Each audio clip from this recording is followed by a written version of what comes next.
துரை செந்தில்குமார் சார்ட்ட இருந்து இப்படி ஒரு ப்ராடக்ட் இல்ல அப்படி வரதுல எனக்கு ஆச்சரியம் இல்லை. லெஜண்ட் சரவணன் சார்ட்ட இருந்து இப்படி ஒரு ஒர்க்கை வாங்கியிருக்காரு அப்படின்றதுல எனக்கு ஒரு ஆச்சரியம் இருந்தது.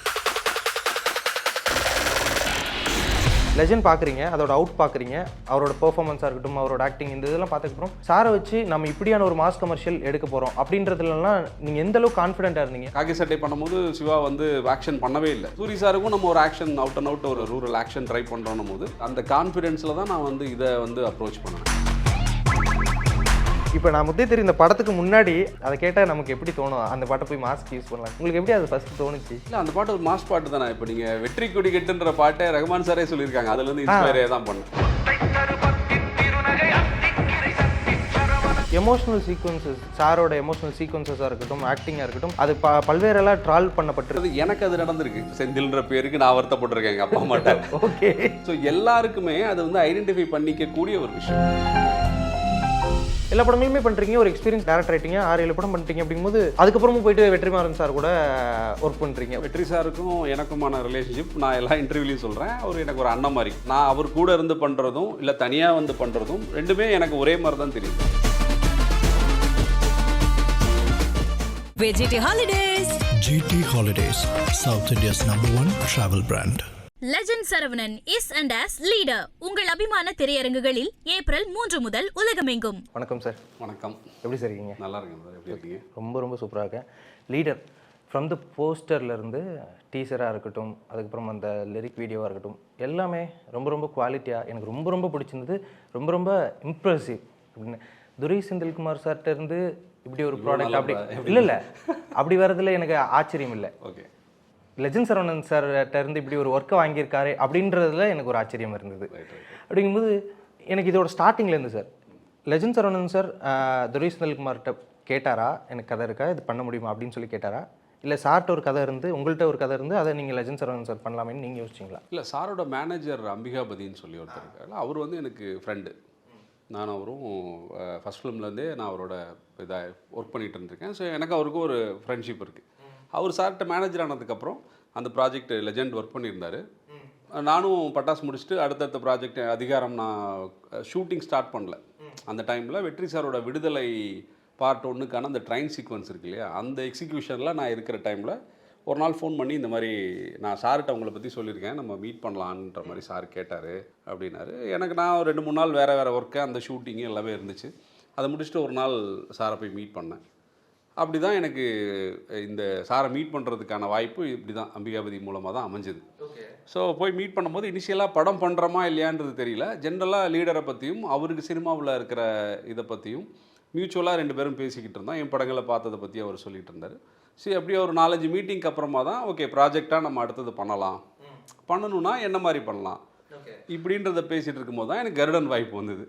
ஸோ அங்கே ஆல்மோஸ்ட் ஓகே சார்னா நான் இந்த மாதிரி ஒரு ஜானரில் இப்படி ஒரு கதை பண்ணலாம் சார் அப்படின்ற இடத்துக்கு வந்துட்டோம். இப்படி இருந்தால் நல்லாயிருக்கும். அப்போது எனக்கு கருடன் வாய்ப்பு வரும்போது நான் சொன்னேன், சார் எனக்கு ஒரு வெற்றி சாரே ப்ரொடியூஸ் பண்ணுற மாதிரி இருந்தது அந்த டைமில் பிகினிங்கில். ஸோ நான் அது ஒரு ஷார்ட் டைமில் நான் முடிச்சுட்டு வர்ற மாதிரியான ஒரு ப்ராஜெக்டாக இருக்கும், இமீடியட்டாக ஸ்டார்ட் பண்ணுறோம், அதனால நீங்கள் பாருங்கள் சார், நான் இதை முடிச்சுட்டு தான் வர முடியுன்ற மாதிரினா. அவர் என்ன சொன்னார், நான் வேறு யாராவது அவர் இது பண்ணுவார்னு நினச்சேன். பட் அவர் வந்து சொன்னார், நீங்கள் முடிச்சுட்டு வாங்க, நான் உங்களோட தான் பண்ணுறேன், இந்த ப்ராஜெக்ட் நம்ம 2 பேரும் சேர்ந்து தான் பண்ணுறோம் அப்படின்னு சொன்னார். ஸோ அந்த நம்பிக்கையினால தான் நான் வந்து கருடனோட ரிசல்ட்டை கூட நான் எதிர்பார்க்கல. கருடன் ரிலீஸுக்கு முன்னாடியே நான் வந்து இந்த ப்ரீ ப்ரொடக்ஷன் ஸ்டார்ட் பண்ணிட்டேன். ஸோ பேரலாக ஸ்கிரிப்ட் ஒர்க் பண்ணிகிட்டே இருந்தேன். கருடன் நடக்கும் போதே இன்னொரு டீம் வச்சு நான் இதை ஒர்க் பண்ணிக்கிட்டே இருந்தேன். ஓகே. அப்படியே நம்ம கருடன் ரிலீஸ் ஆகிறதுக்கு முன்னாடியே நான் இந்த ப்ராஜெக்டை ஸ்டார்ட் பண்ணிட்டேன். அதுக்கு முன்னாடி மீட்டிங் நடந்திருக்கோ? இல்லை, அதுக்கப்புறம் ரிலீஸ்க்கு அப்புறம் தான் நடந்தது. 22க்கு அப்புறம் தான் நடந்திருக்கு. அப்புறம் தான் நடந்தது. ஓகே. இப்போது லெஜண்ட் பார்த்துட்டீங்க, இப்போ உங்கள்கிட்ட சொல்கிறாரு சாரை வச்சு படம் எடுக்கணும் அப்படிங்கும்போது லெஜண்ட் பார்க்குறீங்க, அதோட அவுட் பார்க்குறீங்க, அவரோட பெர்ஃபார்மன்ஸாக இருக்கட்டும், அவரோட ஆக்டிங், இந்த இதெல்லாம் பார்த்துக்கப்புறம் சாரை வச்சு நம்ம இப்படியான ஒரு மாஸ் கமர்ஷியல் எடுக்க போகிறோம் அப்படின்றதுலாம் நீங்கள் எந்த அளவுக்கு கான்ஃபிடென்ட்டாக இருந்தீங்க? ஏன்னா இந்த லுக்கே எனக்கு ரொம்ப சர்ப்ரைஸ் பண்ணி எனக்கு ரொம்ப பிடிச்சிருந்தது. அப்படிங்கும்போது நீங்கள் உங்களுக்கு உங்கள் மைண்ட் செட் என்னவாக இருந்தது? இல்லை, நான் வந்து முதல்ல என்னோடய ஸ்கிரிப்டையும் என்னோடய எக்ஸிக்யூஷனையும் பிலீவ் பண்ணி தான் நான் ஒரு ப்ராஜெக்டே எடுக்க முடியும் இல்லையா. நான் அதை 2-3 தடவை நான் ட்ரை பண்ணியிருக்கேன், அது நடந்திருக்கு, எனக்கு பாசிட்டிவாகவும் நடந்திருக்குன்றதுனால நான் வந்து என்னோடய கான்ஃபிடென்ஸ் வந்து நான் என்னோடய ஸ்கிரிப்ட்லையும் நான் ஆர்டிஸ்ட்கிட்ட என்ன பர்ஃபார்மன்ஸ் வாங்க போகிறதுலையும் தான் எனக்கு இருக்குமே தவிர அவங்களோட முன்னாடி ப்ராஜெக்டில் அவங்க என்ன பண்ணியிருக்காங்கன்றதை பற்றி நான் ஜென்ரலாக யோசிக்கிறதும் இல்லை. அதுதான் எனக்கு வந்து ஒரு ப்ளஸ்ஸாகவும் இருக்கும்னு நான் நினைக்கிறேன். காக்கி சட்டை பண்ணும்போது சிவா வந்து ஆக்ஷன் பண்ணவே இல்லை. அப்போ நம்ம அவர் ஆக்ஷனுக்குள்ளே எடுத்துகிட்டு வரும்போது என்னென்னலாம் பண்ணணும் அப்படின்றது ஆடியன்ஸுக்கும் ஒரு புது ஃப்ரெஷ்ஷான ஒரு இதை நம்ம கொடுக்குறோம் இல்லைங்களா. அப்போ சூரி சாருக்கும் நம்ம ஒரு ஆக்ஷன் அவுட் அண்ட் அவுட் ஒரு ரூரல் ஆக்ஷன் ட்ரை பண்ணுறோன்னும் போது அது எக்ஸ்ப்ளோர் பண்ணாத ஒரு ஏரியா. அப்படி தான் நான் வந்து அந்த இதில் தான் நான் வந்து அந்த கான்ஃபிடென்ஸில் தான் நான் வந்து இதை வந்து அப்ரோச் பண்ணினேன். ஓகே. அப்புறம் அட் த சேம் டைம் நான் சாரோட நிறைய மீட்டிங் நடந்ததில் 100% இவர் வந்து நம்ம கேட்குறதே இவர் கொடுப்பாரு. அவருக்குள்ளேயும் ஜெயிக்கணுன்ற வெறி இருக்குது. ப்ரொடக்ஷனாகவும் சப்போர்ட் பண்ணுவார். இதை விட ஒரு டைரக்டருக்கு என்ன வேணும்? இவ்வளோ இருந்தால் போதும். நம்ம வந்து எல்லாமே நல்லா பண்ண தெரிஞ்சவங்களை வச்சே நம்ம படம் எடுக்க அப்படி நான் நல்லா பண்ண தெரிஞ்சவங்கன்னா என்ன சொல்கிறேன்னா எக்ஸ்பீரியன்ஸ்டானது. இப்போ சார் 1 ஃபில்ம் ஓல்டு, அவருக்கான சில ரெஸ்ட்ரிக்ஷன்ஸ் இருக்கும், அவருக்கு சில ஏரியாக்கள் நம்ம ஓப்பன் அப் பண்ண வேண்டியிருக்கும். அந்த புரிதலோடு தான் நான் வந்து அதை எடுத்தனே தவிர எனக்கு எந்த விதமான இதுவும் இல்லை. அப்புறம் பை திஸ் டைம் எனக்கு வந்து கோவிடுக்கு அப்புறமா தமிழ் சினிமாவே வந்து கண்டென்ட் ட்ரைவனாக படங்களை பார்க்குறதுக்கு ஆடியன்ஸ் தயாராகிட்டாங்க. உலகம் ஃபுல்லாகவே அந்த இதுதான் எப்பயுமே இருக்குது. ஒரு ஆர்டிஸ்ட் ட்ரைவனாக படம் பார்க்குறதுன்றது நமக்கு முன்னாடி இருந்துச்சு. ஒரு ஆர்டிஸ்ட்டுக்காக மட்டுமே படம் ஓடுறதுன்றது. இன்றைக்கி வந்து அந்த இது வந்து கம்மியாகிட்டே வருது. ஆமாம். இல்லை இன்றைக்கி ஒரு ஃபில்ம் வந்து இப்போ நீங்கள் யூத்துன்ற படம் கென் வந்து நமக்கு ஆர்டிஸ்ட்டாக தெரியும், சின்ன சின்ன படங்கள் பண்ணாப்புல எல்லாமே. பட் இன்றைக்கி ஒரு ஹீரோவாக கென் ஒரு டெலிவர் பண்ணும்போது அதை அக்செப்ட் பண்ணி இவ்வளோ பெரிய இது கொடுக்குறாங்கல்ல, ரெவன்யூ கொடுக்குறாங்கல்ல, அது எல்லா படங்களுக்கும் நடக்குது இல்லை. அது நம்ம த்ரூஅவுட் த ஃபிலிம் நம்ம பார்த்துட்டே இருக்கோம்ல. எல்லா படங்களையுமே லவ் டுடேல வந்து பிரதீப் ஒன்று பண்ணார்ல. ஸோ அதனால நம்ம வந்து அதை யோசிக்க வேணாம். கண்டென்ட் கரெக்டாக இருந்து நம்ம அதை கரெக்டாக எக்ஸிக்யூட் பண்ணோம்னா ஆடியன்ஸ் அதை ஏற்றுப்பாங்கன்ற இடத்துக்கு சினிமா நகர்ந்ததும் என்னோட கான்ஃபிடென்ஸுக்கு ஒரு காரணம். Okay sir. இப்போ நீங்கள் பேசும்போது சொன்னீங்களே, இப்போ சில ஏரியாஸை நம்ம இவர் புதுசாக இருக்கும்போது ஏரியா ஓப்பன் அப் பண்ணணும் அப்படின்னு சொல்லிட்டிங்கன்னா, இப்போ யாராக இருக்கட்டும், இப்போது சிவகார்த்திகேயன் அவர்களாக இருக்கட்டும், எதிர்நீச்சல் காக்கி சட்டையாக இருக்கட்டும், கொடியில் வந்துட்டு தனுஷ் வந்து அதுக்கு முன்னாடி அவர் வந்து டியூவல் ஹீரோ பண்ணல அப்படின்னா அது பண்ணுறீங்க. கருடன் அதுக்கு முன்னாடி ஒரு காமெடியனாக இருந்து விடுதலையில் அதுவும் ரொம்ப சீரியஸாக தான் இருப்பார். ஃபைட்லாம் பெருசாக பண்ண மாட்டார். அந்த ஃபைட்டையுமே ரொம்ப அமைச்சூராக இருக்க மாதிரியான ஒரு நடிப்பில் தான் வெளிப்படுத்திருப்பார் போது இதில் மாசாவே வரும். எல்லாத்துக்குமே ஓப்பன் அப் பண்ணுறீங்க. எக்ஸ்பீரியன்ஸும் போது சார் நீங்கள் உங்களுக்கு காலில் அடித்தா அங்கே ஆடியன்ஸ் கிளாப் பண்ணுவாங்க, நீங்கள் ரைட் சைடில் இப்படி திரும்பி மாசம் அப்படி நடந்து கண்ணாடி போட்டிங்கன்னா ஒன்று பண்ணுவாங்க அப்படின்னு சொல்லிட்டு ஆல்ரெடி எல்லாருக்கும் ஓப்பன் அப் ஆகிருக்கும். அதுக்கப்புறம் அதை நம்ம எக்ஸ்ப்ளோர் பண்ணுறது வேறு. இவங்களுக்குலாம் எதுவுமே இன்னும் ஓப்பன் அப்பே ஆகலை. நீங்கள் தான் ஒன்று பண்ணுறீங்க, ஆனால் அது எல்லாத்துக்குமே கிளாப்ஸ். சிவகார்த்திகேயன் சாருக்கு வந்துட்டு அந்த ஜீப்பை விட்டு இறங்குறதுக்கு கிளாப்ஸ் வாங்குறீங்க.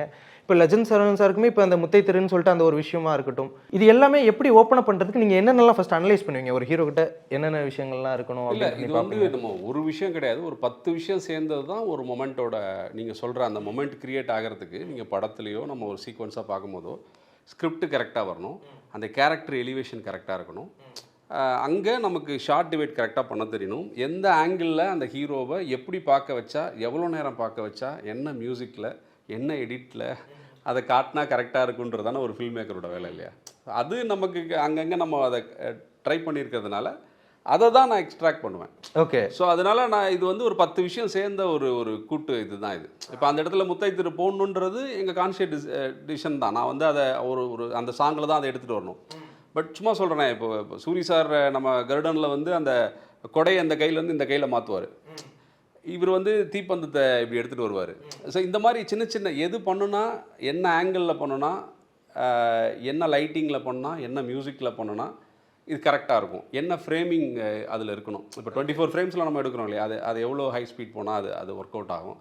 இப்படியான ஒரு டைரக்டருக்கு இருக்கிற ஒரு டெக்னிக்கல் நாலேஜில் தான் நான் அதை டெலிவர் பண்ணுறேன், அவ்வளோதான். அது எனக்கு உங்களோட அந்த பிளேஸ்மெண்ட் நீங்கள் ஆல்ரெடி நம்ம பேசியிருக்கோம் ஒரு இன்டர்வியூவில். அப்போ நீங்கள் வந்து ஃபைட்டுக்கே நான் ஸ்கிரிப்ட் எழுதுவேன், இந்த ஃபைட்டு வந்து இப்படி தான் இருக்கணும் அப்படின்ட்டு. அப்படிங்கும்போது அது ரொம்ப சிலர் தான் பண்ணுறாங்க, மற்ற சிலர் வந்து ஸ்டண்ட் கொரியோகிராஃபர்ஸ்ட்டை மொத்தமாக சரண்டர் பண்ணிடுறாங்க. அப்படிங்கும்போது நீங்கள் அதுவும் இல்லாமல் பாட்டுமே நீங்கள் சில இதெல்லாம் லிரிக்ஸ் நீங்கள் பண்ணுறீங்க உங்கள் படங்களில், அதோட பிளேஸ்மெண்ட்டுமே எனக்கு ரொம்ப பிடிக்கும்.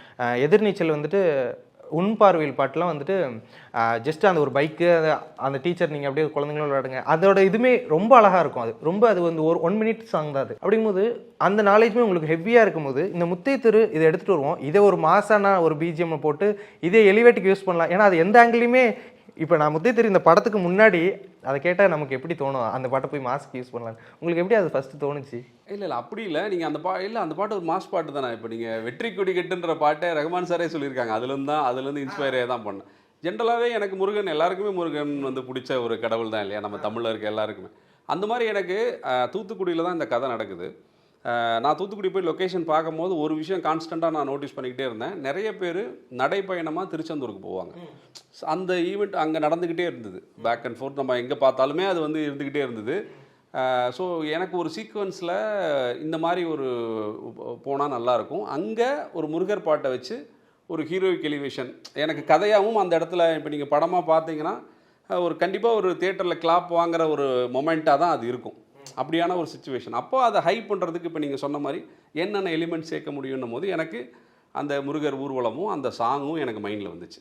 எனக்கு இருந்தது முத்தை திருவோட பழைய ஓல்டர் வெர்ஷன், அதுதான் எனக்கு மைண்டில் இருந்தது. அப்புறம் நான் என்னோட எடிட்டை சொல்லி பெட்டர் வெர்ஷன் யாராவது பண்ணியிருக்காங்களான்னு பார்க்கும்போது ஜிப்ரானே பண்ணியிருந்தார். ஓகே, அதை வச்சு தான் நாங்கள் ஸ்பாட்டில் வச்சு தான் ப்ளே பண்ணி தான் அதை எடுத்துகிட்டு வந்தோம். ஓகே. ஸோ அப்படி நம்ம என்ன கண்டென்ட் நம்ம அந்த ஏரியாவில் உண்மையிலே நடந்த விஷயம் நாங்கள் போய் பார்க்கும்போது அந்த ஊர்வலம்லாம் போனது முருகருக்கு அங்கே திருச்செந்தூர் பக்கத்துலேயே இருக்கிறது தூத்துக்குடிக்கு, இதெல்லாம் தான் நம்மளை இந்த பாட்டை இதுக்குள்ளே எடுத்துகிட்டு வரணும்னு ட்ரைவ் பண்ணுது. ஸோ நம்ம ஒரு கதையோடு போகிறோம், அங்கே இருக்கிற சூழல் வந்து நமக்கு என்னென்னலாம் இன்புட்ஸ் கொடுக்குது, அந்த அவேர்னஸோடு நம்ம அதையும் உள்ளே இன்கார்பரேட் பண்ணுறோம். அப்படி தான் எனக்கு முத்தைத்தர் வந்து இதுக்குள்ளே வந்துச்சு. இப்போ ஒவ்வொரு படத்துக்கும் நம்ம எக்ஸ்பெக்ட் பண்ணுவோம்ல ஒவ்வொரு டேரக்டருக்குமே. எனக்கு உங்களோட இதில் அந்த ரைட்டிங் பிடிக்கும், எலிவேஷன் எனக்கு ரொம்ப பிடிக்கும். அதுலேயும் பர்டிகுலராக உங்கள் படங்கள்லேயே எனக்கு ரொம்ப ரொம்ப பிடிச்ச எலிவேஷன் என்ன அப்படின்னா, கொடியில் வந்துட்டு சரண்யா பொண்ணுன்ட்டு சொல்லி ஒரு டைலாக் சொல்லுவீங்களே, இப்போ என்ன பண்ணுறான்னு இவங்ககிட்ட முரட்டுத்தனம் இருக்கும், இவர்கிட்ட வந்து புத்திசாலித்தனம் இருக்கும். இப்போ ட்வின்ஸுங்கிறதுனால இது ரெண்டுமே சேர்ந்து ஒருத்தருக்கு அது ஆக்சுவலாக செம்ம எலிவேஷன். அது ஆக்சுவலாக சயின்டிஃபிக்காகவும் அப்படி ஒன்று இருக்குது அப்படின்ற அந்த ஒரு விஷயம் இருக்குங்கும் போது அது செம்ம எலிவேட்டடான ஒரு விஷயமா இருந்துச்சு எனக்கு அது பார்க்கும்போது. அதுக்கப்புறம் பிஜிஎம் போட்டு அவர் நடந்து வர இருந்தது. இதில் எனக்கு பார்க்கும்போது ட்ரெயின் சீக்வன்சஸ் அது வந்து எனக்கு ரொம்ப சூப்பராக இருக்குமோ படத்தில், இது எந்த அளவுக்கு இருக்குமோ. அதுவும் அந்த முத்தைத்திரு பிஜிஎம்முக்கும் அந்த ட்ரெயினில் ஃபைட் சீக்வன்ஸ், வெளியிலேருந்து கேமராவை அந்த கிளாஸ் உடஞ்சதுக்கப்புறம் நீங்கள் உள்ளே கொண்டு போகிறது, அது ஆக்சுவலாக என்ன மாதிரியான சீக்வன்ஸ், எப்படி இருக்கும், அது எவ்வளோ நேரம் ஃபைட் சீக்வன்ஸ், அதை தான் அவர் சொன்னார் ஆக்சிடென்ட் ஆயிடுச்சு அப்படின்னு சொல்லி. ஆமாம், நிறைய சீக்வன்ஸ் இருக்குது ஃபைட் சீக்வன்ஸ். ஃபாரினில் எடுத்த ஒரு இடத்துலையுமே சாருக்கு அந்த மாதிரி back to back action sequence பண்ண வேண்டியிருந்துச்சு. அதுலேயுமே அவருக்கு ஒரு சின்ன நீல வந்து ஒரு இன்ஜுரி, அதையுமே பொருட்படுத்தாமல் தான் அவர் நடித்தார். இந்த சீக்வன்ஸ் ட்ரெயின் சீக்வன்ஸ் நீங்கள் சொல்கிறது எடுக்கும் போதுமே அந்த ரொம்ப டிமாண்டிங்கான ஒரு இதுதான். ஏன்னா ஒரு 14 நாள் கிட்ட ஒரு ஃபைட் சீக்வன்ஸ் எடுத்தோம். அப்படின்னும் போது அது எவ்வளோ ஒரு டெய்லியும் காலையிலேருந்து நைட்டு வரைக்கும் ஒரு ஆர்டிஸ்ட்டு வந்து ஃபைட் பண்ணிக்கிட்டே இருக்கணுன்றது ரொம்ப சேலஞ்ச் இல்லையா அது. அதில் அவருக்கு ஒரு டைமில் அந்த மாதிரி ஆச்சு. அதுவும் க்ரௌடு வேறு, நமக்கு ட்ரெயினுக்குள்ளே நிறைய பேசஞ்சர்ஸ் இருப்பாங்க, கேமரா இடமே சின்னதாக தானே இருக்கும். நம்ம ஆக்சுவல் ட்ரெயினை தானே அதை தானே ரீக்ரியேட் பண்ண முடியும். ஸோ கேமரா வைக்கணும், லைட் வைக்கணும், யூனிட் நிற்பாங்க, அதில் கிராசிங் இருக்கும், ஃபைட்டர்ஸ் இருப்பாங்க, இதுக்கு நடுவில் அந்த ஷாட்டுக்குள்ளே அவங்க பெர்ஃபார்ம் பண்ணணும். அப்படின்னும் போது ரொம்ப இதுவான கஷ்டமான ஒரு இதில் தான் அதை எடுத்தோம்.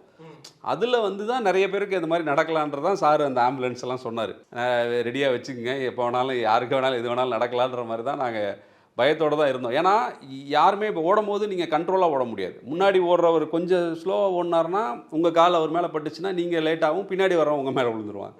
இப்படியாக அது வந்து அந்த கொரியோகிராஃபிலேயே அவ்வளோ சிக்கல் இருந்ததுனால எல்லாருமே ஒரு ரொம்ப கேர்ஃபுல்லாக ஆம்புலன்ஸ்லாம் வெளியில் வச்சு அப்படி தான் ஷூட் பண்ணோம்.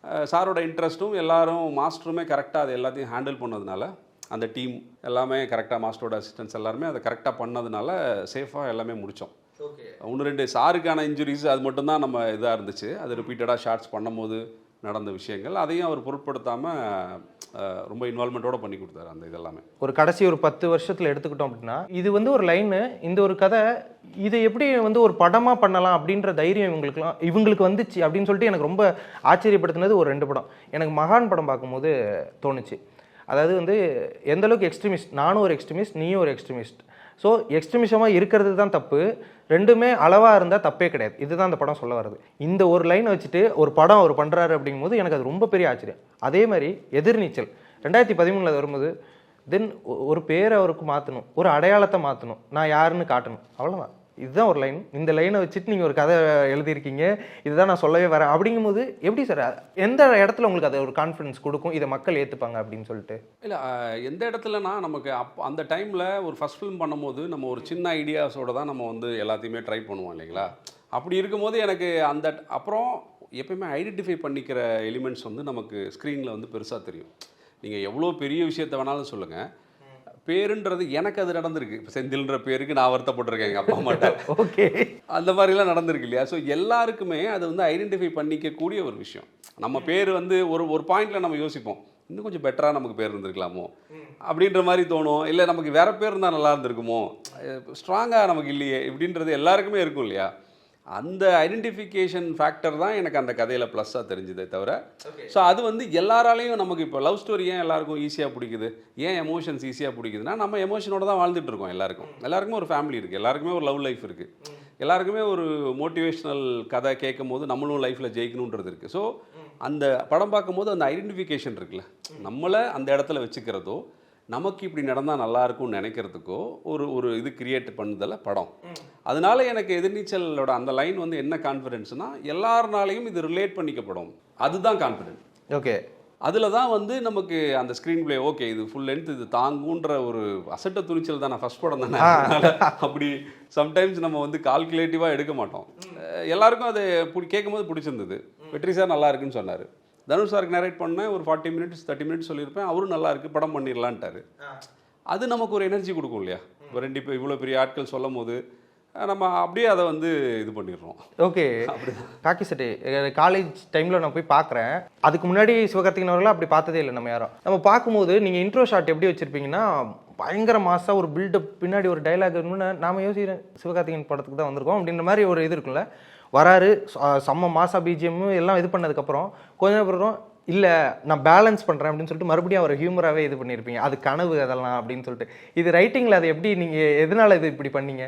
அது அப்படியே கூட வச்சுருந்துருக்கலாம்ல. இல்லை, ஒரு கான்ஸ்டபிளாக இருக்கிற ஒருத்தர் தான் லைஃப்பில் வந்து நெக்ஸ்ட் லெவலுக்கு போகணும் அந்த வேலையில் அப்படின்னு நினைக்கிற ஒரு கேரக்டரைசேஷனை நான் சொல்லணும். அப்படின்னும் போது எனக்கு நான் வந்து அந்த இதை யூஸ் பண்ணிக்கிறேன். அப்போ வந்து எனக்கு இப்படிலாம் ட்ரீமோடு இருக்கிற ஒருத்தன், ஆனால் அதுக்கு சம்மந்தமே இல்லாமல் ஒரு கான்ஸ்டபிளாக ஒரு இடத்துல வேலை செய்யணும் அப்படின்றது தானே அந்த இப்போ இது அந்த முரண் வந்து அங்கே தானே இருக்குது. அவன் வந்து இப்படிலாம் வரணும்னு ஆசைப்பட்றான். அப்படின்னும் போது எனக்கு அந்த ஓப்பனிங் சீனையும் நான் வச்சு ஒரு ஃபில்ம் மேக்கராக எனக்கு வந்து ஒரு மாஸ் ஓப்பனிங் சீன்ற இதையும் அந்த இடத்தையும் டிக் பண்ணிடுறேன். எனக்கு கேரக்டராகவும் அதை கன்வெர்ட் பண்ணும்போது ஒரு டிராஸ்டிக்காக இப்படி இருக்குன்னு நினைக்கிற ஒருத்தன் இப்படி இருக்கான்ப்பா, இதுதான் இவன் கதை, இவன் எப்படி லைஃப்பில் வந்து ஜெயிக்க போகிறான்னு பாருங்கள் அப்படின்ற மாதிரி சொல்கிற ஃப்ளோவுக்கு வந்து அது ஹெல்ப்ஃபுல்லாக இருக்குல்ல. அதனால தான் அது நம்ம அந்த மாதிரியான ஒரு இது சீனா. ஓகே. இவ்வளோ படங்கள் சார் எல்லாமே உங்களுக்கு வந்துட்டு ஒரு லாப கணக்கையும் ஒரு நல்ல வரவேற்பு பெற்ற படங்கள் தான் நீங்கள் மினிமம் கேரண்டி அப்படின்ற ஒரு பேர் உங்களுக்கு இருக்குது. அப்படிங்கும்போது எல்லா படங்களுமே பண்ணுறீங்க, ஒரு எக்ஸ்பீரியன்ஸ் டேரக்டர் ஆகிட்டீங்க, 6-7 படம் பண்ணிட்டீங்க. அப்படிங்கும்போது அதுக்கப்புறமும் போயிட்டு வெற்றிமாறன் சார் கூட ஒர்க் பண்ணுறீங்க, ஒரு செகண்ட் யூனிட் டேரக்டர், முன்னாடி அவர்கிட்ட அசிஸ்டன்ட் டேரக்டர். அதுக்கப்புறம் போயிட்டு அது பண்ணுறதுக்கு நிறைய பேர் அப்படி யோசிக்க மாட்டாங்களா? ஒன்ஸ் போயிட்டாங்க அப்படின்னா ரிட்டர்ன்லாம் வந்துட்டு செகண்ட் யூனிட் டேரக்டர்லாம் ஒர்க் பண்ண மாட்டாங்க. ஏன் அது இன்னமும் அதை பண்ணுறீங்க? ஏன்னா எங்கேயுமே நான் வந்து அதை ஸ்டாப் பண்ணல. வெற்றி சாருக்கும் எனக்குமான ரிலேஷன்ஷிப் நான் எல்லா இன்டர்வியூலையும் சொல்கிறேன், அவர் எனக்கு ஒரு அண்ணன் மாதிரி. அப்புறம் ஃபில்ம் மேக்கிங்கை வந்து நான் அவர் கூட இருந்து பண்ணுறதும் இல்லை தனியாக வந்து பண்ணுறதும் ரெண்டுமே எனக்கு ஒரே மாதிரி தான் தெரியுது. என்ன அங்கே இருக்கும்போது அவர் ஆக்ஷன் சொல்லுவார், அவரோட கதை அவர் செட் பண்ணுவார். இங்கே வந்து நம்ம பேக்ரவுண்டு அதெல்லாம் நம்ம செட் பண்ணுவோம். இங்கே வந்து நம்மளே எல்லாம் பண்ணுறோன்றது மட்டும்தான் இருக்கே தவிர எல்லா படத்துக்குமே அவர் வந்து எடிட்டில் கூப்பிடுவார், ஒப்பீனியன்ஸ் கேட்பார். சம்டைம்ஸ் ஃப்ரீயாக இருந்தால் ஸ்பாட்டுக்கு போவேன். இப்படி நம்ம வந்து அந்த தொடர்பு வந்து எங்கேயுமே துண்டாகலை. நம்ம டைரக்டர் ஆகிட்டோன்றதுனால அது வந்து இதாகலை. அப்புறம் ஃபில்ம் மேக்கிங்காக வந்து நான் வந்து டைரக்டருக்கும் அசிஸ்டன்ட் டைரக்டருக்கும் அந்த கேடர் தான் வித்தியாசமே தவிர நம்ம செய்கிற வேலை எல்லாமே ஒன்று தான். அப்படி தான் நான் பார்க்குறேன். அதனால அவர் கூட போகிறதோ இதுவோ எனக்கு வந்து தனியாக தெரியலன்னு சொல்கிறேன். நான் ஆன் அண்ட் ஆஃப் போயிட்டு பார்த்துக்கிட்டு இருப்பேன். என் படம் எடிட் டைமில் சொல்லுவேன், ஒரு ஸ்கிரிப்ட் பண்ணால் அவர்கிட்ட போய் சொல்லுவேன், அவரோட கதைகள் எல்லாமே எனக்கு சொல்லுவார், அதில் ஒப்பீனியன்ஸ் கேட்பார். எடிட்டில் வந்து உட்காருவோம், ஒரு ஷெடியூல் போயிட்டு வந்தால் எடிட்டில் உட்காருவோம், பார்ப்போம் அவரோட படத்தை. இப்படி மியூச்சுவலாக நாங்கள் 2 பேரும் ஒர்க் பண்ணிகிட்டே தான் இருக்கோம். அசிஸ்டன்ட் டைரக்டராக இருக்கும் போதும் நான் டைரக்டர் ஆனதுக்கப்புறமும் நான் அப்படியே அதை கண்டினியூ பண்ணிக்கிட்டே இருக்கேன். இதில் என்னென்னா ஒரு கிரெடிட் போட்டார், விடுதலை 1ல் வந்து ட்ரெயின் சீக்வன்ஸுக்கு எனக்கு ஒரு கிரெடிட் போட்டதுனால அது நமக்கு வந்து நம்ம அது ஒன்று மட்டும்தான் நான் போயிருக்கேன்ற மாதிரி வெளியே தெரியுது. பட் நாங்கள் ஆன் அண்ட் ஆஃப் நான் அவரோட தான் ஒர்க் பண்ணிட்டு தான் இருக்கேன். நானுமே பார்த்துருக்கேன், அது தொடர்ந்து அவரோட ஆஃபீஸ்லையுமே நீங்கள் இருப்பீங்க அடிக்கடி. அதுக்காக தான் கேட்குறேன். நிறைய டேரக்டர் அசிஸ்டன்ட் டேரக்டர்லாம் பேசும்போது அவங்க ஒரு லிஸ்ட் வச்சுருப்பாங்க சார், இந்த கதை நான் இவருக்கு பண்ணி வச்சுருக்கேன், இந்த கதையை நான் இவருக்கு பண்ணி வச்சுருக்கேன் அப்படின்னு சொல்லிட்டு இருக்கும். நான் யோசிப்பேன், ஓ இப்படியெல்லாம் இருக்குமா, அவங்க ஒரு கதை எடுத்துட்டு அதுக்கப்புறம் போய் ஹீரோ தேட மாட்டாங்களா அப்படின்லாம் நான் கேட்பேன். இல்லை நான் இவரை யோசிச்சு தான் நான் இதையே எழுதியிருக்கேன் அப்படின்லாம் சொல்லுவாங்க. இப்போ நீங்கள் எப்படி சார், இப்போ யோசிச்சும் எழுதுவீங்க, அதுக்கப்புறம் ஒன்று கமிட் ஆகிட்டா அவங்களுக்காக எழுதுறது அந்த மாதிரிலாம் இருக்கா? ஆமாம், டெஃபினட்டாக ஒரு கதை பல விதத்தில் நமக்கு வந்து உருவாகும் இல்லையா? ஒரே ஒரு வழியாக தான் கதை வரும்ன்றது கிடையவே கிடையாது. எந்த ஒரு சின்ன இன்சிடென்ட் மூலமாகவும் நமக்கு கதை வரும். ஒரு படம் பார்க்கும்போதும் நமக்கு ஒரு கதை, வேற ஒரு கதை தோணும். இப்படியாக நமக்கு பல இது இருக்குது. எனக்கு வந்து தனுஷ் சாரோட நான் பழகினதுனால, அவரோட ஒரு 3 படம் அசிஸ்டன்ட் டைரக்டராக ஒர்க் பண்ணி அவர் ஹீரோவாக இருக்கிற படங்களில் நான் ஒர்க் பண்ணதுனால எனக்கு கதை தோணும் போதெல்லாம் தனுஷ் சார் தான் எனக்கு மைண்டில் வந்துக்கிட்டே இருந்தார் பிகினிங்கில். ஃபஸ்ட்டு 2 படம் 3 படம் 4 படமாக அவரோட தான் நான் ட்ராவல் பண்ணதுனால தனுஷ் சார் ஃப்ரேம்லேயே எனக்கு கதை எல்லாமே தோணிக்கிட்டே இருந்துச்சு. அப்புறம் இப்போ நான் பண்ணுற படங்களோட கதைகள் எல்லாமே வந்து வெவ்வேறு வழிகளில் அது வருது. இப்போ லீடர் படத்தை எடுத்துக்கிட்டிங்கன்னா சாருக்காகவே என்ன மாதிரி படம் பண்ணலாம் அப்படின்னும் போது அவர் ஆக்ஷனில் வந்து ஃபஸ்ட் ஃபிலிம் லெஜெண்டில் வந்து எனக்கு ஆக்ஷன் சீக்வன்சஸ் ரொம்ப பிடிச்சிருந்தது. ஸோ அப்போ அவருக்கு ஆக்ஷன் வந்து நல்லா வருது, அவரும் ஆக்ஷன் பண்ணுறதுக்கு பயங்கர இன்ட்ரெஸ்டடாக இருக்கார். அப்போது அதுதான் கரெக்டான இது, ஒரு ஆக்ஷன் ஃபிலிம் பண்ண போகிறோம். அப்போ சாரை எப்படி வந்து நம்ம ஆடியன்ஸுக்கிட்ட ஒத்துக்க வைக்க முடியும்? ஒரு அப்பான்றது ஒரு மினிமம் கேரண்டி. எல்லா வீட்லேயும் ஒரு அப்பா இருக்காங்க. அப்போது ஒரு அப்பா பொண்ணு கதையாக நம்ம இதை பண்ணலாம் இப்படின்றதுக்குள்ளே இருந்து தான் அப்புறம் நான் பாலுமேந்திரா சார்கிட்ட ஒர்க் பண்ணும்போது ராம் சார், ராமசுப்பு கட்டுரை தமிழ் ராம் சார் இருக்கார். அவரும் அப்போ அங்கே சாரோட ஒர்க் பண்ணிட்டு இருந்தார், பாலுமேந்திரா சாரோட. அப்போ அவருக்கு ஒரு புக்கு ஒன்று ஜென்ரலாக ஆஃபீஸ்க்கு வரமாக எடுத்துகிட்டு வருவாங்கள்ல, அப்படி ஒரு புக்கு எடுத்துகிட்டு வந்திருந்தார். அது வந்து லெட்டர் டு காட்ன்ற மாதிரி ஒரு புக்கு. அதில் என்ன இருக்குன்னா ஒவ்வொரு பேஜ்லேயும் ஒரு கிளாஸ் டீச்சர் வந்து ஒரு கிளாஸில் இருக்கிற ஸ்டூடெண்ட்ஸ், சின்ன பசங்க எல்லாரையும் கடவுளுக்கு ஒரு லெட்டர் எழுத சொல்லியிருப்பாங்க. அந்த ஸ்டூடெண்ட்ஸ் எல்லாம் எழுதின லெட்டர் தான் அந்த புக்கு. ஸோ ஒவ்வொரு பேஜ்லேயும் ஒவ்வொருத்தரோட லெட்டர் இருக்கும். கடவுளுக்கு அந்த குழந்தைங்க என்ன சொல்ல நினைக்கிறாங்க லெட்டரில். அந்த புக்கு எனக்கு ரொம்ப இன்ஸ்பைரிங்காக இன்ட்ரெஸ்டிங்காக இருந்தது. அப்போயே ஏதாவது ஒரு இடத்துல நம்ம இதை பயன்படுத்தலாம், நம்ம படிக்கிறதெல்லாம் நம்ம மைண்டில் இருக்கும்ல. ஸோ அப்போ எனக்கு ஒரு பெரிய ஆள், ஒரு சின்ன பொண்ணு, ஒரு கனெக்ஷன், நமக்கு என்ன மாதிரி ஐடியாஸ் இருக்குது மைண்டில் அப்படின்னு நம்ம அப்படியே ஓட்டும் போது எனக்கு ஸ்பார்க் ஆச்சு இந்த புக்கு. ஸோ அதுதான் ஸ்டார்டிங் பாயிண்ட் இந்த கதைக்கு. ஸோ இப்படி நான் வந்து இப்போ கதைகள் தோன்றதுக்கு நமக்கு பல வழிகள் இருக்கும்ல, அப்படியான இதுவாக தான் நான் கதைகளை நம்ம கண்டுபிடிக்கிறோம். ஆர்டிஸ்ட்டுக்கு அப்படின்லாம் நம்ம யோசிக்கிறது இல்லை, வெவ்வேறு இன்ஸ்பிரேஷன்ஸில் நம்ம ஆர்டிஸ்ட்டுக்கு அதை செட் பண்ணுறோம். அப்படி தான் நடக்குதுன்னு நினைக்கிறேன். ஓகே, எமோஷ்னல் சீக்வன்சஸ் இப்போது வந்துட்டு இதுக்கு முன்னாடி சாரோட எமோஷ்னல் சீக்வன்சஸாக இருக்கட்டும், ஆக்டிங்காக இருக்கட்டும், அது பல்வேறெல்லாம் ட்ரால் பண்ணப்பட்டிருக்கு. அவர் ஆக்ஷன் ஆக்சுவலாக லெஜெண்டில் செம்மையாகவே பண்ணியிருந்தார். அந்த அங்கேயுமே ஒரு ட்ரெயின் ஃபைட் இருக்கும்னு நினைக்கிறேன், ட்ரெயின் ஃபைட் அண்ட் அது இன்னொன்று இருக்கும். ஆக்சுவலாக அது எல்லாமே செம்மையாக பண்ணுறாரு. அப்படிங்கும்போது அந்த எமோஷ்னல் சீக்வன்சஸில் அவர்கிட்ட இருந்து இப்போ இதில் பார்க்கும்போது நீங்கள் என்னென்னலாம் அதை பண்ணீங்க, அவர்கிட்ட என்னென்ன விஷயங்கள்லாம் சொன்னீங்க, தென் அதை அவர் எப்படி ரிசீவ் பண்ணிக்கிட்டாரு? நான் வந்து ஜென்ரலாகவே ஆர்டிஸ்ட்கிட்ட அந்த சிச்சுவேஷனை சொல்லிவிட்டு முடிஞ்ச வரைக்கும் மெத்தட் ஆக்டிங்கோ இல்லை அந்த மாதிரி அவங்க லைஃப்குள்ளே இருக்கிற எமோஷன்ஸை வெளியில் எடுத்துகிட்டு வர மாதிரி நீங்கள் வந்து அதை என்ன சொல்கிறது பர்ஃபார்ம் பண்ண வேணாம், ரியாக்ட் பண்ணுங்கள் அந்த சிச்சுவேஷனுக்குன்னு தான் நான் ஜென்ரலாகவே நம்ம பர்ஃபார்மன்ஸ் வாங்கும்போது சொல்கிறது ஆர்டிஸ்ட்டுக்கு. சாருக்கும் சில மெத்தட் வச்சுருந்தேன் நான். ஏன்னா அவருக்கு வந்து ஒரு ட்ரைனர் ராஜேஷ்னு நம்ம ட்ரைனர் ஒருத்தர் இருந்தார். அவரை வச்சு சில கிளாஸஸ் இந்த கேரக்டரை எப்படி எடுத்துகிட்டு போகலாம் இதை பற்றின ஒரு டிஸ்கஷனு.